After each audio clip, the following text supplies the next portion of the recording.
Bonjour à tout le monde, bienvenue à Macro Suisse. Je m'appelle Daniel Kaufmann et je suis professeur assistant à l'Université de Neuchâtel et chercheur associé au COF Centre de recherche conjoncturelle.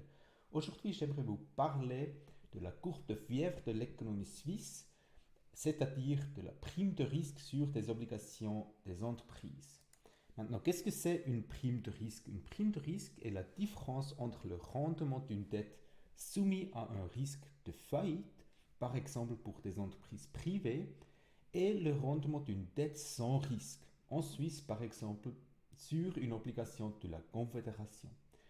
Et dans le graphe, vous voyez que le rendement, c'est-à-dire le taux d'intérêt sur une obligation de la Confédération, est normalement plus bas que le rendement sur des obligations des entreprises. Le raison est que les investisseurs demandent une compensation pour le risque qu'une entreprise ne rembourse pas les dettes, c'est-à-dire ne rembourse pas ses obligations. Maintenant, si on calcule la différence entre le rendement d'une obligation des entreprises et le rendement de l'obligation de la Confédération, on reçoit une mesure qu'on appelle la prime de risque. Et maintenant, vous voyez que normalement, pendant des crises économiques, ces primes de risque ont tendance à augmenter. Par exemple, dans la crise financière, mais aussi quand la BNS a approché le taux plancher ou pendant la crise courante, la crise Corona. Alors, s'il y a une crise économique, le risque de faire faillite augmente et donc aussi cette prime de risque des entreprises augmente. On peut donc utiliser cette prime de risque comme une courbe de Fièvre avec laquelle on peut rapidement détecter des problèmes économiques.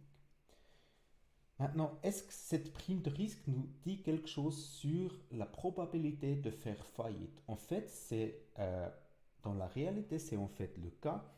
Dans ce graphe, je vous montre la prime de risque des entreprises avec une notation PPP à AAA en point pourcentage et la variation des ouvertures des procédures de faillite. Et vous voyez quand la prime de risque augmente, aussi les ouvertures des procédures de faire faillite ont tendance à augmenter. Et on observe cette augmentation de nouveau pendant la crise financière, quand la BNS a approché le taux plancher.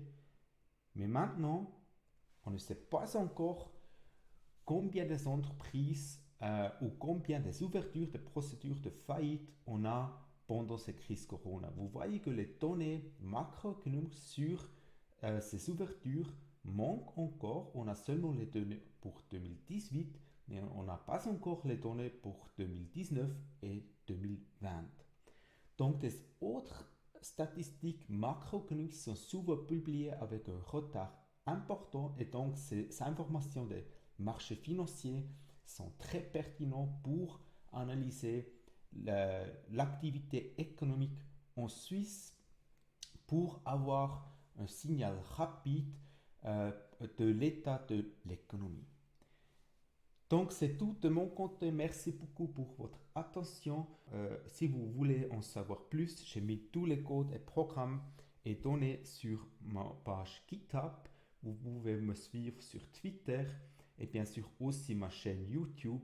Et si vous êtes des élèves qui réfléchissent où vous voulez étudier, on a beaucoup de programmes en bachelor et master à l'Université de Neuchâtel où vous pouvez participer au cours où on explique, où on parle des marchés financiers, mais aussi des politiques monétaires et politiques budgétaires.